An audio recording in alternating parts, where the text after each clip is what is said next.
Alright, welcome to my first video in 2026 in February. But anyways, today I'm gonna rate all F1 2026 liveries. We are in the middle of testing as I'm recording this. Every team has released their liveries for the year, so let's rate them in reverse championship order from last year.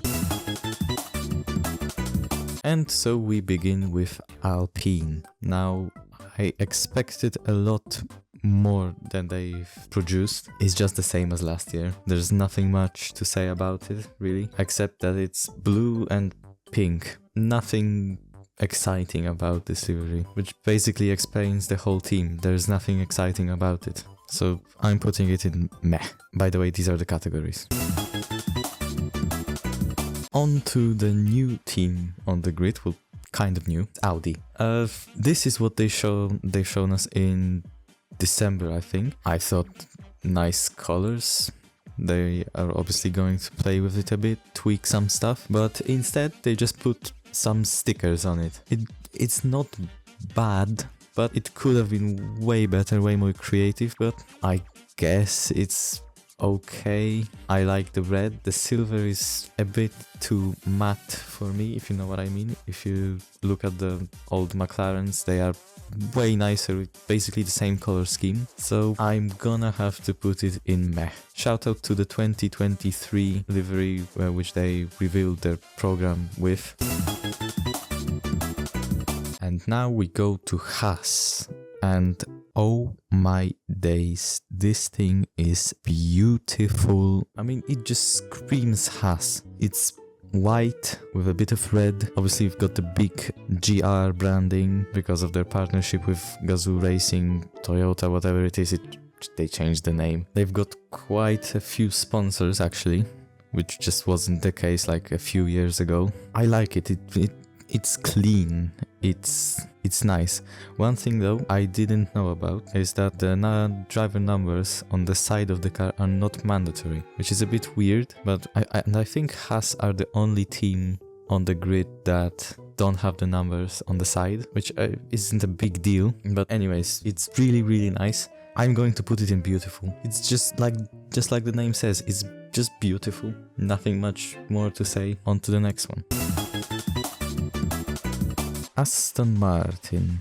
I mean, as expected, it's very green. Some people who make like mock-ups of liveries, their own designs, gave the car a bit of white and red because of Honda working with them, which isn't going well. But anyways, on the renders, it looks a bit meh, bland. But when I saw the actual car during testing, it actually looks quite nice. It just screams Aston Martin. You just know it's their car. It's unique. I like the green stripe. This time it's going down. On top of the side pod, there's like some shapes. Also in this bright green, there's the Union Jack on the front nose. It's decent. It's all well made. Just one little thing is that the Aramco branding on the rear wing is blue, which kind of ruins it for me. If it was white on black, it would have been way better, but it's nice. I'm going to put it in nice. Racing Bulls now, and it's very similar to last year's livery.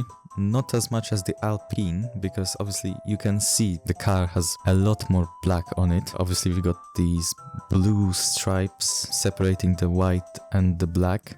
That's obviously because of Ford. I mean, it is a downgrade from last year, but I actually quite like it. I actually don't know what I was expecting from Racing Bulls this year. Going off from the white, I don't know if they would have gone for maybe different color or something. I'm going to put it in meh because it's very similar to last year's, but in general, it's okay. It stands out.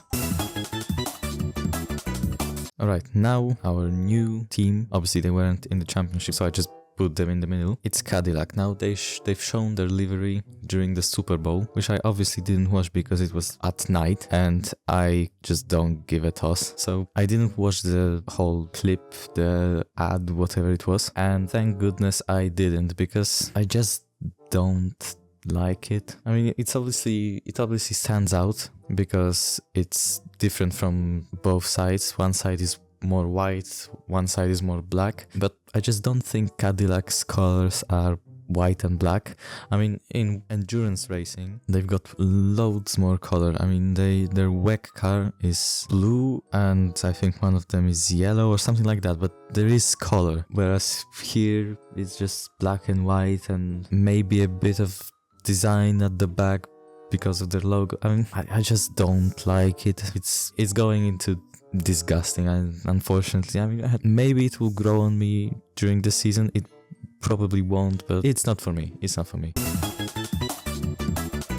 Now we go to Williams, and their livery is interesting. Now that is because of their sponsorships, which I'm happy for them, because a few years ago they had like 3 sponsors and that was it. Big financial problems, whereas now the whole car is covered in sponsors. And that's a bit of an issue, because look at the side pods. There's the white and the light blue is clashing with each other. There's no smooth transition. It's just basically, here is this color, here is that color. It's a bit messy. Obviously they've got the white and red stripe going on the front of the car. Another sponsor on the front wing is white and purple, I think. The only thing that I like about sponsors in having say in the livery is the Duracell battery thing.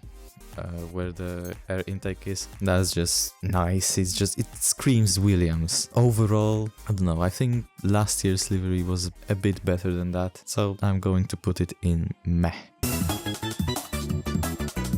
And now for the top four, the big boys, because the rest is just like mid-table or something, but now the big boys. And we start with historically the biggest of them all, which is Ferrari. And when I first saw this livery, I immediately thought about the 2016 car. And you can tell it's quite similar. It was, maybe they were taking inspiration from it, probably not, but I think it looks nice. Even the HP logo, the blue thing, it looks nicer when there is a bit more white around it. On the red it looks disgusting. On the black and on the white it actually kind of fits. The red is bright and glossy. In general, this is quite similar to the Monza special livery which they had last year. I don't think it's up there with the Haas, so I am going to put it in nice.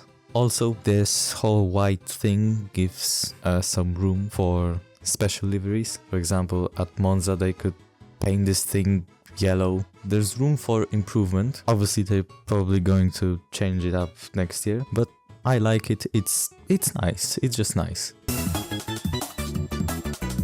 On to Red Bull now, and I mean they finally changed it up slightly. I mean slightly. Actually they changed a lot. Obviously their logo has this white border, which they had like 10 years ago or maybe further back than that. It's all in the details here. I mean, when you look at the close-up of the livery, you can see the detail, you can see the blue metallic thing, design, whatever it is. Obviously that's mainly due to Ford coming in, you know, this new whole partnership. I like it. I really like it. It's something new. They changed it up. From distance it looks like there's just a little bit of blue metallic thing going on. Up close it looks really nice, so I'm going to even it out and put it in nice. It's something new at least. 2 teams left, both Mercedes powered, so here we go, Mercedes. From up front it looks the same as last year. From the side, obviously there's a bit more difference. These stripes, whatever they mean, I did not really look into it much. I think it looks good. Obviously the Microsoft branding ruins it a bit because of the logo. If it was white, obviously it wouldn't stand out as much, but in general it's okay. I'm going to put it in meh because it's very similar to the past liveries. Yeah, it's a Mercedes livery, let's just put it this way.